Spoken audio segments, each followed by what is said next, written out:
नमस्ते, मैं शुभि दीक्षित आप सबका मेरे चैनल बीइंग रिसर्च स्कॉलर में स्वागत है। तो आज के लेक्चर में हम जो हमने पिछले लेक्चर में पढ़ा था, उसके आगे का पढ़ने जा रहे हैं। पिछले लेक्चर का एक रिकैप देती हूँ मैं आपको। पिछले लेक्चर में हमने ये पढ़ा था कि एजुकेशन क्या होती है, फिलॉसफी क्या होती है और ब्रांचेस ऑफ फिलॉसफी। अब उसके आगे हम पढ़ेंगे कि हमको फिलॉसफी में कितने पार्ट्स पढ़ने हैं।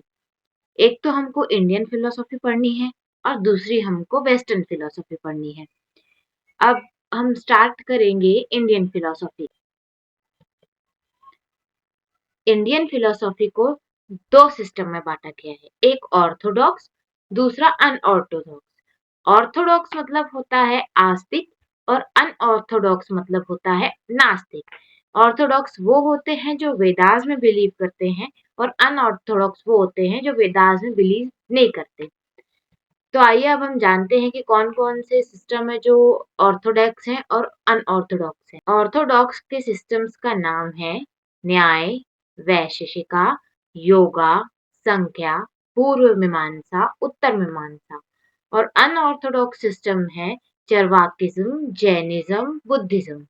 इसके प्रोपोनेंट के नाम मैंने नीचे लिखे हुए हैं, आप इस पीपीटी से पढ़ सकते हैं। सबसे पहले हम स्टार्ट करेंगे संख्या से।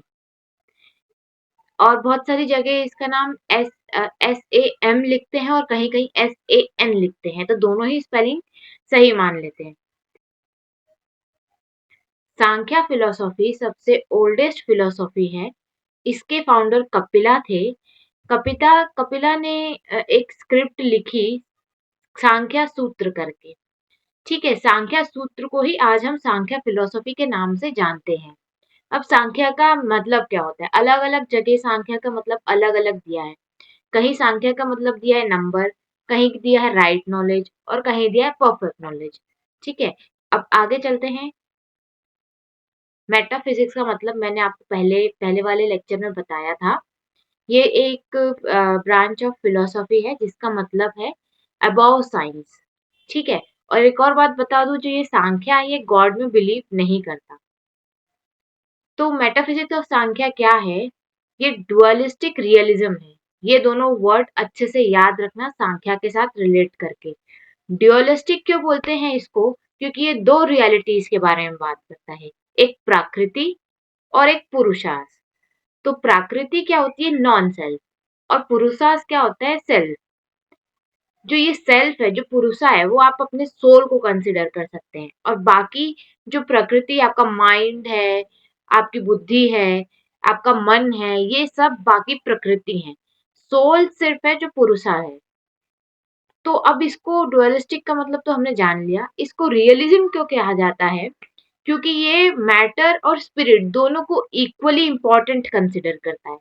ठीक है, फिर self and non self are radically different from each other. मतलब पुरुषा और प्रकृति ये दोनों एक दूसरे से अलग हैं, पर इन दोनों के इंटरेक्शन से ही इवोल्यूशन होता है पूरी प्रकृति का। इस फिलोसॉफी में बात की गई है कि हर एक परिणाम का कोई ना कोई कारण होता है। इसका एक एग्जाम्पल देती हूँ मैं आपको। जैसे आपने कुछ गलत काम किया, तो आपके मम्मी पापा ने आपको डांटा। ठीक है, जो डाटा था वो परिणाम है और जो आपने गलत काम किया वो कारण है। ठीक है, तो ये इस चेन को, कॉज और इफेक्ट के रिलेशन की चेन को ही संख्या में सत्कर्यवाद और इस थ्योरी को थ्योरी ऑफ कॉजेशन कहा गया है। अब मैं आपको एक चीज बताती हूँ कि ये जो लेक्चर है, ये जो संख्या है, ये समझने में थोड़ी प्रॉब्लम होगी, पर आप 2-4 बार ये लेक्चर देखेंगे तो आपको समझ में आने लगेंगी चीजें। तो अब हम आते हैं थ्योरी ऑफ कॉजेशन में। इस थ्योरी में ये कहा गया है कि जो इफेक्ट है, जो परिणाम है, वो पहले से एग्जिस्ट करता है कॉज में, कारण में। ठीक है, जो परिणाम है वो पहले से कारण में एग्जिस्ट करता है। इसका एग्जाम्पल बहुत अच्छा दिया हुआ है कि curd was existing in the milk before comes into existence. दूध का जब आप दही बनाते हैं, आप दूध का दही तभी बना पाते हैं जब उस दूध में पहले से दही होता है। मतलब ये है कि आप तेल से तो दही बना नहीं सकते हो, है ना? आप पानी से दही बना नहीं सकते हो, आप दूध से ही दही बना सकते हो। जब आप उसमें लैक्टोबैसिलस ऐड करते हो तभी वो दूध को दही में कन्वर्ट करता है ना? पर लैक्टोबैसिलस को भी लैक्टोज चाहिए होता है और वो होता है दूध में। तो इसका मतलब ये है कि अगर दूध में लैक्टोज होता ही नहीं तो कर्ड बनता ही नहीं। इस थ्योरी में सिंपल ये चीजें कही गई हैं कि हर परिणाम में कुछ ना कुछ कारण होता है। सेकंड लाइन में ये लिखा गया है, अगर परिणाम होगा ही नहीं तो कारण भी नहीं होगा उसका। ठीक है? अगर आपको पता है कि मेरे पढ़ने का परिणाम क्या निकलेगा तो आपके पास कारण होगा वो पढ़ने का। ठीक है? आपको यूजीसी नेट क्लियर करना है। क्लियर करने के बाद आपका जो परिणाम आएगा उससे आप आगे कुछ प्रोसेस करेंगे। तो आपका ये कारण बन गया है कि हाँ, मुझे उसके आगे जो करना है, इसीलिए मेरे को ये यूजीसी नेट जार है क्लियर करना पड़ेगा। मड का जार बनाया जा सकता है क्ले से। ठीक है? क्या आप थ्रेड से जार बना सकते हो? क्या आप पानी से जार बना सकते हो? आप नहीं बना सकते। ठीक है? तो इसका मतलब ये है कि हर एक पर्टिकुलर कारण का एक पर्टिकुलर परिणाम होता है। यही सेम चीजें बहुत सारे पॉइंट्स में दी हुई हैं। आप चाहे तो इसको पढ़ सकते हैं। सारे पॉइंट सेम ही चीजें बता रहे हैं अपनी थ्योरी को प्रूव करने के लिए। न्यायिका फिलॉसफी और संख्या की फिलॉसफी दोनों बिल्कुल अपोजिट बात करते हैं। न्यायिका ये कहती है कि इफेक्ट जो है वो न्यू क्रिएशन है, नई चीज है। वहीं संख्या क्या बोलती है कि इफेक्ट जो है पहले से प्रेजेंट होता है कॉज में। ठीक है? तो संख्या का ये रिप्लाई था न्यायिका के लिए, अगर दूध में दही होता ही नहीं तो वो निकलता कहाँ से? मतलब अगर कोई भी चीज है, बॉटल जो है कहीं ना कहीं प्लास्टिक में एग्जिस्ट कर रही थी तभी वो उस प्लास्टिक से बॉटल बनाई गई है। लास्ट पॉइंट में ये बताया गया है कि प्रकृति क्या है, फर्स्ट एंड अल्टीमेट कॉज है of all the object of the world.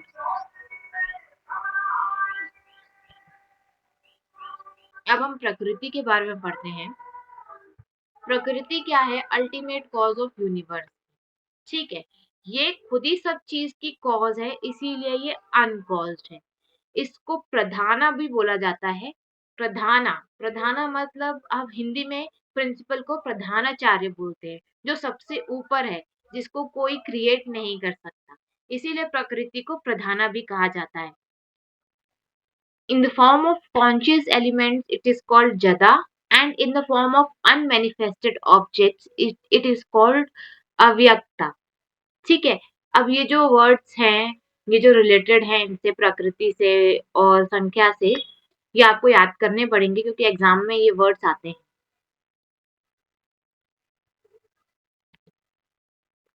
अब 3 गुण के बारे में बात किया है। प्रकृति के 3 गुण होते हैं, सत्व गुण, रजस गुण, तमस गुण। तो प्रकृति क्या होती है? जब ये तीनों गुणों में इक्विलिब्रियम रहता है तब उसको प्रकृति कहा जाता है। और यहाँ पे गुना गुना का मतलब है क्वालिटी। ठीक है? ऐसे बोलते हैं ना कि इसमें ये गुण है या वो गुण है, तो गुण का मतलब होता है क्वालिटी। ये जो गुण होते हैं वो वर्ल्ड के सारे ऑब्जेक्ट्स में प्रेजेंट होते हैं। ये एक दूसरे के साथ कॉन्ट्राडिक्ट भी करते हैं और कोऑपरेट भी करते हैं कुछ भी बनाने के लिए, कोई भी ऑब्जेक्ट बनाने के लिए। दो टाइप ऑफ ट्रांसफॉर्मेशन होते हैं गुना में। एक होता है स्वरूपा और एक होता है विरूपा। स्वरूपा मतलब सेम रूप में। ठीक है? जब तमस से तमस में बदले या रजस से रजस में मिले, सत्व सत्व से सत्व में मिले, तो इसको बोलते हैं स्वरूप का ट्रांसफॉर्मेशन। इसमें क्या होता है, ना रजस सत्व के बीच में आता है ना तमस रजस के बीच में आता है। ये तीनों अलग अलग अपने ही अपने में बदलते रहते हैं। पर विरूपा का मतलब होता है जब सत्व रजस तमस तीनों एक दूसरे में इंटरफेयर करने लगे तो विरूपा होता है। और इसी से क्या होता है, इवोल्यूशन होता है प्रकृति का। सत्व क्या होता है? सत्व पहले तो इसका कलर होता है व्हाइट। ठीक है? ये होता है pleasure, light, illuminating, bright, knowledgeable, जो नॉलेज होता है, जो अच्छी चीजें होती हैं वो सब सत्व में आती है। रजस क्या होता है कि आप एक्टिव हैं, ठीक है, आप एकदम इम्पेशेंट है, आपको सब दुनिया की हर चीज चाहिए, दुनिया का सारा पैसा कमाना है, ठीक। और तमस मतलब होता है पैसिविटी, नेगेटिविटी। क्या होता है ना, और इसका कलर होता है ब्लैक, रजस का कलर होता है रेड, ठीक है, रजस रेड, ठीक। आर फॉर रजस, आर फॉर रेड। और तमस का कलर होता है ब्लैक, जब आप बिल्कुल आलसी हो जाते हो, आप नहाते धोते नहीं हो, आप गंदे रहते हो, आप भगवान की पूजा नहीं करते, आप कंफ्यूजन में हो, आपको पता ही नहीं जिंदगी में आगे क्या करना है, ये सब आता है तमस में। अब हम बात करते हैं पुरुषा की। पुरुषा ना तो दिमाग है, ना तो अहंकार है, ना तो बुद्धि है, ये एक कॉन्शियसनेस है। इट इज प्योर कॉन्शियसनेस, ठीक है। कि यहाँ पुरुषों का मतलब हम अपने सोल से ले रहे हैं, ठीक है। आपके सोल को गंदा कौन करता है? मान लीजिए इसमें जो लिखा है, इसमें लिखा है कि बिल्कुल प्योर कॉन्शियसनेस है, ठीक है, एटर्नली फ्री है, ऑब्जर्वर है, नॉलेजेबल है, एनलाइटेंड है। ये सिर्फ अकेले सोल की बात कर रहे हैं। पर यही अगर सोल मतलब पुरुषा और प्रकृति मतलब आपका दिमाग, आपका मन, ये सब मिल जाते हैं ना, तब ये तीनों गुण में जब इंटरेक्शन होता है, तो जो सबसे डोमिनेटिंग गुण होता है वही आपका कैरेक्टर बनता है। इसका मतलब क्या हुआ? आपका सोल तो प्योर है, ठीक है, पर आपका मन, आपका दिमाग, आपके थॉट्स गंदे हैं, जो आपके मन को भी, जो आपके सोल को भी गंदा कर देते हैं, ठीक। एवोल्यूशन की बात करते हैं। जो वर्ल्ड है, वो जो वर्ल्ड है या वर्ल्डली ऑब्जेक्ट हैं, वो क्रिएट होते हैं, बनते हैं प्रकृति और पुरुषा के इंटरैक्शन के बीच में। प्रकृति अकेले वर्ल्ड नहीं बना सकती और पुरुषा अकेले वर्ल्ड नहीं बना सकता, ठीक है। एक इसको एग्जाम्पल से समझते हैं कि प्रकृति को आप मान लो एक अंधा आदमी और पुरुषा को मान लो एक लंगड़ा आदमी। जो अंधा आदमी है वो अपने कंधे पे लंगड़े आदमी को बैठाता है। लंगड़ा तो देख सकता है, ठीक है, उसकी आंखें खराब थोड़ी है। तो वो जो अंधा आदमी है उसको डायरेक्ट करता है, उसको चलाता है वे कि कहाँ जाना है, कि किस डायरेक्शन में जाना है। ऐसे ही क्या होता है कि जो पुरुषा होता है, ठीक है, वो तो इनएक्टिव होता है। एक्टिव क्या होता है? आपका दिमाग होता है, आपके सेंस ऑर्गन्स होते हैं, हाथ होता है। तो जो ये पुरुषा होता है वो प्रकृति को चलाता है, ठीक है। हमारे जो प्रकृति में क्या आ जाता है? दिमाग आ जाता है, मन आ जाता है, और जो भी सेंस ऑर्गन्स हैं ये सब आ जाते हैं। तो जो इवोल्यूशन है ये कैसे होता है, किस सीक्वेंस में होता है? ये एक जो सेज थे कपिला, जिनका नाम अभी भी हमने पहले भी बात की, जिनकी जो फाउंडर हैं संख्या फिलोसफी के, उन्होंने एक सीक्वेंस दिया है जिसमें कि ये एवोल्यूशन होता है। तो सबसे पहले जिसका फॉर्मेशन होता है वो होता है महत, ठीक है, जिसको इंटेलेक्ट कहते हैं या जिसको बुद्धि कहा जाता है, ठीक। और इस सत्व जो है वो predominantly found as attribute of बुद्धि। बुद्धि क्या करती है? वो हेल्प करती है आइडेंटिफाई द सोल और द आत्मा which differs from all the physical objects and their quality. बुद्धि क्या करती है? हेल्प करती है सोल को ढूंढने में, ठीक है। ढूंढना मतलब ऐसे ढूंढना नहीं, बाहर निकल के ढूंढना, मतलब सोल को पहचानने में या फिर आत्मा को पहचानने में, जो कि पूरे फिजिकल ऑब्जेक्ट से या उनकी क्वालिटी से दूर है। तो सेकंड जिसका फॉर्मेशन होता है वो है अहंकारा, ठीक है। अहंकार जिसको वो इंग्लिश में बोलते हैं ईगो। ईगो में क्या होता है? आई, मी, माई सेल्फ, ये सब आ जाता है, ठीक है। अब जैसे आपके अंदर सबसे पहला जो फॉर्मेशन हुआ था वो महत का हुआ था। अब आपके अंदर बुद्धि आ गई है, आपके अंदर दिमाग आ गया है, तो अब आप मेरे, अपने, तेरा, मेरा, इन सब की बातें करना शुरू कर दोगे, तो इसको बोलते हैं अहंकार। बुद्धि के बाद ही अहंकार आएगा, क्योंकि जब तक आपके दिमाग में बुद्धि ही नहीं रहेगी तो आप किस चीज का मतलब, कहाँ से आप सोचोगे कि ये मेरा है कि नहीं है, तेरा है कि नहीं है? तो इसका मतलब ये है। थर्ड जो है मनस, मनस मतलब माइंड, ठीक है। माइंड क्या करता है? जो भी आपके सेंस ऑर्गन्स ने सुना, टच किया या जो भी किया, उसको परसेप्शन में लाता है, ठीक है, और ये पुराने एक्सपीरियंस को भी अपने साथ में रखता है। जो फोर्थ फॉर्मेशन हुआ है वो ज्ञानेंद्रियों का हुआ है, जिसमें पहला आता है नोज, जो कि आपको सूंघने का नॉलेज प्रोवाइड करता है।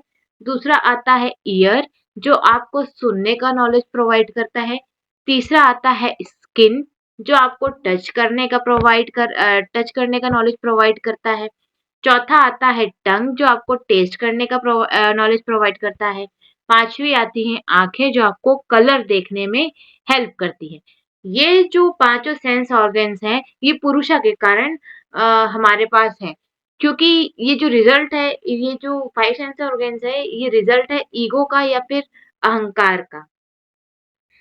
फिफ्थ जिसका फॉर्मेशन हुआ है वो है कर्मेंद्रियास, ठीक है। कर्मेंद्रियास वो इंद्रियां होती हैं जो आपके डेली लाइफ के काम में काम आती हैं, जैसे कि माउथ, ठीक है, माउथ का काम है बोलना, ईयर्स का काम है सुनना, एनस का काम है एक्सक्रीशन करना, फीट का काम है चलना, और सेक्स ऑर्गन्स का काम है रिप्रोडक्शन करना। और ये जो इनका जो कर्मेंद्रिया का फॉर्मेशन हुआ है, क्रिएशन हुआ है, वो ये पुरुषा के डिजायर्स के कारण हुआ है, उसकी एक्सपीरियंस के लिए हुआ है, ठीक है। सिक्स जो फॉर्मेशन हुआ है वो तन मंत्रास का हुआ है। पांच जो तन मंत्रास हैं वो शब्द है या साउंड है, स्पर्श है, स्पर्श हिंदी में, टच इंग्लिश में, शब्द हिंदी में, साउंड इंग्लिश में, रूप हिंदी में, फॉर्म इंग्लिश में, ठीक है। रूप और फॉर्म का थोड़ा बता देती हूँ कि वो दिखता कैसा है, ठीक है, किस फॉर्म में है, लिक्विड फॉर्म में है, गैसियस फॉर्म में है, कि कैसा फॉर्म है उसका। रस, रस हिंदी में है, टेस्ट इंग्लिश में है, ठीक है। गंध, गंध हिंदी में है और स्मेल इंग्लिश में है। तो संख्या स्कूल ने क्या कहा कि जो फाइव एलिमेंट्स है, ये धरती, पानी, हवा, फायर और ईथर से मिलकर बने हैं। तो सेवेंथ जो फॉर्मेशन हुआ है वो पंच महाभूतास का हुआ है, ठीक है। इसमें आता है वायु, अग्नि, अक्ष, वाटर, पृथ्वी। तो ये जो डायग्राम है, ये तो फ्लो चार्ट है, इसमें देखिए कि ये रहा पुरुषा, ये रहा प्रकृति, पहले महत बना, फिर अहंकार बना, फिर सत्व और तमस में से ज्ञानेंद्रिया बनी, कर्मेंद्रिया बनी, मनस बना, फाइव तन्मात्रास बना, पांच महाभूतास बना।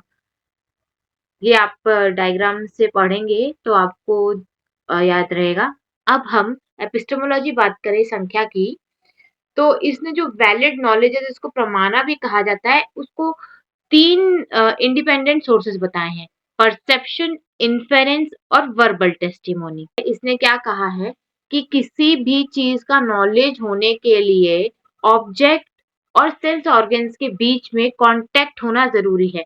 मान लीजिए जब आप बच्चे थे, आपने कुछ गर्म चीज छू ली, तो आपने एकदम से हाथ हटाया और उसके बाद से आपने ऐसी गलती कभी नहीं की।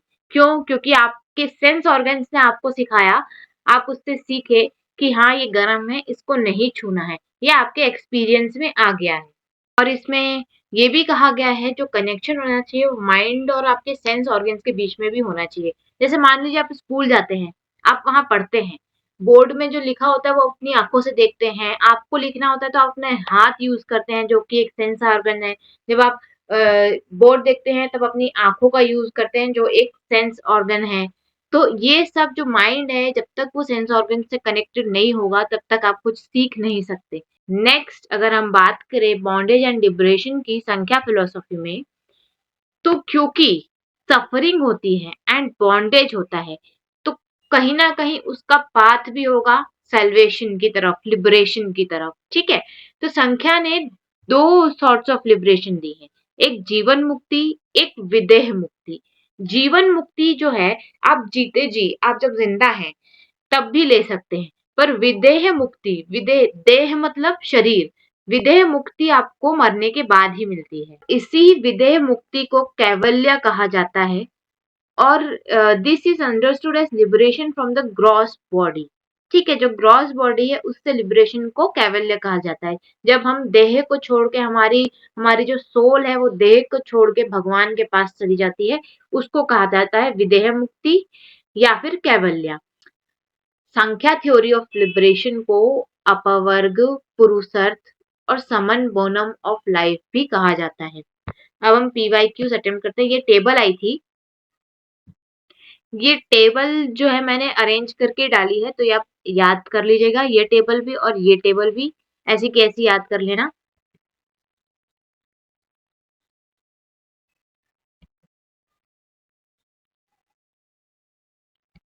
This universe is constantly evolving through the cycles of the Sarg and Pralay. This statement would be endorsed by philosophy. सर्ग एंड प्रलय के बारे में मैंने क्या बताया था कि दो रूप से ट्रांसफॉर्मेशन होता है। जब प्रलय आता है तो क्या होता है कि जब सत्व से सत्व में बदलता है तो उसको क्या कहते हैं, उसको बोलते हैं स्वरूपा। पर जब तीनों सत्व रजस तमस ये तीनों एक दूसरे से इंटरेक्ट करने लगते हैं, एक दूसरे को डोमिनेट करने लगते हैं, तो उसको विरूपा कहा जाता है। तो ये जो है ये संख्या फिलोसॉफी का बात है। A line of Indian film song runs like this: You are in me and I'm in you. This can be interpreted to accord with the views of which ये क्वेश्चन तो वेदांत नहीं, ये क्वेश्चन वेदांत philosophy का है तो इसको भी छोड़ देते हैं। In the framework of Sankhya stipulation, which of the following will not be considered acceptable? प्रकृति इस त्रिगुणात्मक, त्रि मतलब तीन, गुणात्मक मतलब तीन गुण के साथ है। हाँ, हमने तीन गुण पढ़े थे प्रकृति के, जो थे तमस, रजस और सत्व। प्रकृति इज सबल, ये भी सही है। ठीक है, प्रकृति इज बाय नेचर इवोल्यूशनरी, प्रकृति के इवोल्यूशन का जो सीक्वेंस है वो हमने पढ़ा था। प्रकृति इज बाय नेचर इवोल्यूशनरी, इसका जो हमने सीक्वेंस पढ़ा था जिसमें आता है महाज, ज्ञानेंद्रियास, ये सब, तो ये भी प्रकृति के बारे में सही है। प्रकृति इज डायरेक्टली विजिबल, क्या आपको अपना माइंड दिखता है? क्या आपको अपना दिमाग दिखता है, मन दिखता है, ये सब दिखता है क्या आपको डायरेक्टली? नहीं दिखता ना, तो प्रकृति इज नॉट डायरेक्टली विजिबल। ठीक है, तो ये इसका आंसर क्या होगा? थर्ड होगा। तो ये मैंने अपने सोर्स का नाम लिखा है, जो मैंने कंटेंट लिया है वो सोर्स है ई ज्ञान कोश। और ये लेक्चर जो है थोड़ा आपको डिफिकल्ट लगेगा क्योंकि इतनी आसानी से समझ में आने वाला नहीं है। तो जब तक आप खुद नहीं पढ़ोगे, या तो आप ये जो ई ज्ञान कोश का सोर्स बताया मैंने, इससे देख लो, एक बार आप पढ़ो, फिर लेक्चर देखो, फिर एक बार पढ़ो, तो आपका जो कॉन्सेप्ट है वो और अच्छे से क्लियर हो जाएगा। या फिर ये आप लेक्चर 3-4 बार देख लेना तो समझ आ जाएगा। और प्रीवियस ईयर अटेम्प्ट करना। अब नेक्स्ट लेक्चर में हम पढ़ेंगे योगा। नहीं, मैं एक-एक करके पढ़ा रही हूँ ताकि एकदम से आपके दिमाग में लोड ना आए, क्योंकि वैसे ही चीजें थोड़ी समझने में मुश्किल है। पर एक बार आपको समझ आ गई तो फिर वो आप भूलोगे नहीं। तो मैं आपको यही रिकमेंड करूंगी कि एक बार आप इस सोर्स से, फ्री में तो है ही, पीडीएफ डाउनलोड करें और एक बार पढ़ें, फिर लेक्चर देखें, फिर एक बार पढ़ें, तो आपका जो कॉन्सेप्ट है वो बिल्कुल क्लियर हो जाएगा। और आपको अगर कोई डाउट है तो कमेंट में लिखें, मैं आपको आपके डाउट का सॉल्यूशन या फिर आंसर दे दूंगी। आज के लिए बस इतना ही। Thank you.